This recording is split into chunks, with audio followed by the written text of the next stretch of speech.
ക്ഷേമ pension മുടങ്ങാതിരിക്കാൻ LDFന് vote ചെയ്യണമെന്ന് call centre agent. Pension കിട്ടിയില്ലെങ്കിലും LDFന് വോട്ട് ചെയ്യില്ലെന്ന് വോട്ടറുടെ മറുപടി. ശബരിമലയിലെ കട്ടിള വരെ ഊരിക്കൊണ്ടുപോയില്ലേ എന്നും ചോദ്യം. LDF കോൾ സെന്റർ ഏജന്റും വോട്ടറും തമ്മിലുള്ള ഫോൺ സംഭാഷണം വൈറൽ.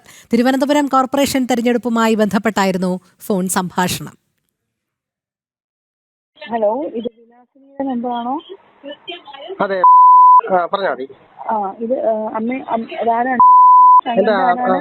വൈഫിന്റെ അമ്മയാണ്. വൈഫിന്റെ അമ്മയാണ്. ഓക്കെ. അമ്മയ്ക്ക് ഇത് തിരുവനന്തപുരം നഗരസഭ ജനഹൃദയം LDF കോൾ സെന്റർ എന്ന് വിളിക്കുകയാണേ. അമ്മയ്ക്ക് കഴിഞ്ഞ മാസം വരെ പെൻഷനൊക്കെ ക്ലിയർ ആയിട്ട് കിട്ടിയല്ലോ? പെൻഷൻ കിട്ടിയാന്ന് അറിയില്ല, ഞാൻ വിളിച്ച് ചോദിച്ചിട്ട് വിളിക്കാണെങ്കിൽ. ഓക്കെ. ക്ഷേമ പെൻഷനാണോ വിധവ പെൻഷനാണോ? വിധവ പെൻഷനാണെന്ന് തോന്നണം. ഓക്കെ. അപ്പൊ 1700. ഓക്കെ. അപ്പൊ അമ്മയ്ക്ക് ഇങ്ങനെ നടക്കാനൊക്കെ പറ്റുന്നതാണോ? വലിയ പാടാണ്, ബുദ്ധിമുട്ടാണ്. ഇപ്പൊ കുറച്ച് ദിവസം കൊണ്ട് വയ്യാതായിരിക്കും. കുറച്ച് നാളോട്ട് വയ്യാതെ വെളിയിലൊന്നും പോക്കൊന്നുമില്ല. ഓക്കെ. ഡിസംബർ 9 നമുക്ക് കോർപ്പറേഷൻ ഇലക്ഷൻ ആണ്. അമ്മയ്ക്ക് ബുദ്ധിമുട്ടാണെങ്കിലും നിങ്ങളുടെ എല്ലാവരുടെ സഹകരണത്തോടെ അമ്മേനെ വോട്ട് ചെയ്യിപ്പിക്കുക. ഓക്കെ. അപ്പോൾ നമ്മുടെ സർക്കാരിനെ ഒന്ന് പിന്തുണയ്ക്കുകയും ചെയ്യുക, അഭ്യർത്ഥനയും കൂടെ ചെയ്യുക. സർക്കാരിനെ പിന്തുണയ്ക്കുകയാണ് ചെയ്യേണ്ടത്. ഏതാണോ നമുക്ക് വോട്ട് ചെയ്താൽ നമ്മുടെ ഈ ക്ഷേമ പെൻഷനുകളും എല്ലാ കാര്യങ്ങളും മുടങ്ങാണ്ട് വരുന്ന ദിവസങ്ങളിലും LDF വോട്ട് ചെയ്യാനാ. പെൻഷൻ കിട്ടിയില്ലെങ്കിലും കുഴപ്പമില്ല, നമ്മൾ ചെയ്യൂല. അത് ശബരിമല കട്ടള വരെ ഊരിക്കൊണ്ട് പോയല്ലേ, വെച്ചിട്ട് പോയി നിങ്ങൾ ജോലി നോക്കി.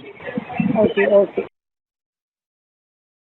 കൂടുതൽ വിവരങ്ങളുമായി ശാലിനി ചേരുന്നു. ശാലിനി, സാധാരണ ഈ പാർട്ടി പരിപാടികളിൽ ആളെ കൂട്ടുന്ന തന്ത്രം പോലെ ഒന്ന് പയറ്റി നോക്കിയതാണ് വോട്ട് കിട്ടാൻ. പക്ഷേ കണക്കിന് കിട്ടുന്ന ഒരു സാഹചര്യം തന്നെ ഉണ്ടായല്ലേ വോട്ടറുടെ ഭാഗത്തു നിന്ന്?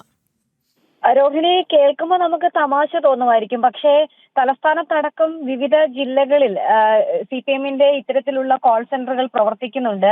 LDFന്റെ നേതൃത്വത്തിൽ നടക്കുന്ന കോൾ സെന്ററുകൾ വഴി ഓരോ വോട്ടർമാരുടെയും വീട്ടിലേക്ക് അവരുടെ ഫോണുകളിലേക്ക് വിളിക്കുക, പിന്നീട് ഇത്തരത്തിലുള്ള സന്ദേശങ്ങൾ നൽകുക.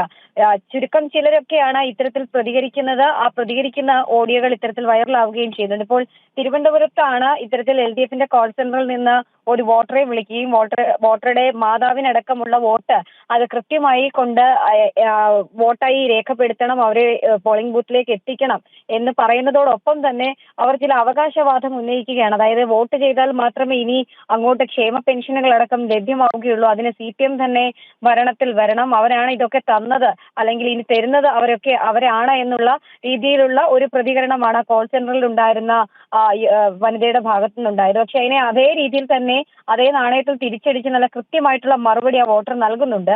നിലവിലെ രാഷ്ട്രീയ സാഹചര്യത്തിൽ കൃത്യമായ രാഷ്ട്രീയ ലക്ഷ്യവും രാഷ്ട്രീയ ബോധവുമുള്ള ഒരു വോട്ടറായി അദ്ദേഹം മാറി ആ നിമിഷം എന്നുള്ളതാണ്. കാരണം ശബരിമലയിലെ കട്ടളയടക്കം ഓട്ടിക്കുന്ന ആളുകളാണ് നിങ്ങൾ എന്ന രീതിയിൽ പറയുമ്പോൾ ഓക്കെ അത് ശരി എന്ന് പറഞ്ഞ് ആ ഫോൺ കട്ട് ചെയ്ത് രക്ഷപ്പെടുന്ന ഒരു LDFന്റെ കോൾ സെന്ററിലെ ഏജന്റിനെയാണ് നമുക്ക് ഇതിൽ നിന്ന് കാണാനും കേൾക്കാനും സാധിക്കുന്നത്. എന്തായാലും സംസ്ഥാന വ്യാപകമായി ഇത്തരത്തിൽ പറയുകയും ഇത്തരത്തിൽ പ്രചരണം നടത്തി വോട്ട് രേഖപ്പെടുത്തുന്നതോടൊപ്പം തന്നെ ക്ഷേമ പെൻഷനുകൾ നൽകുന്നതും മറ്റ് ക്ഷേമ പദ്ധതികളെല്ലാം സംസ്ഥാന സർക്കാരിൻ്റെതാണ് എന്ന് വരുത്തി തീർത്തുകൊണ്ട് സാധാരണ വോട്ടർമാർക്കിടയിൽ ഒരു ഇത്തരത്തിലുള്ള വോട്ടഭ്യർത്ഥന നടത്തുകയാണ് ഈ ഏജന്റുമാർ ചെയ്യുന്നത്. എന്തായാലും അതിന് തലസ്ഥാനത്ത് നിന്നൊരു തിരിച്ചടി കിട്ടിയിട്ടുണ്ട് എന്ന് തന്നെ പറയേണ്ടിയിരിക്കുന്നു. എന്തായാലും തെരഞ്ഞെടുപ്പിന് മണിക്കൂറുകൾ മാത്രം ബാക്കി നിൽക്കെ ബാക്കി ശേഷിക്കെ ആണ് ഇത്തരത്തിലൊരു തിരിച്ചടി, ഇത്തരത്തിലൊരു പ്രതികരണം സാധാരണ വോട്ടർമാരിൽ നിന്ന് തന്നെ CPM-ന്റെ ഏജന്റുമാർക്ക് കേൾക്കേണ്ടി വന്നിട്ടുള്ളൂ. ഇപ്പോൾ കലാശക്കൊട്ടൊക്കെ പൂർത്തിയാക്കി നിശബ്ദ പ്രചരണത്തിലേക്കൊക്കെ മുന്നണികൾ കടക്കുന്ന ഒരു സാഹചര്യം കൂടി നിലനിൽക്കുന്നുണ്ട്. അതിനിടയിലാണ് ഇത്തരത്തിൽ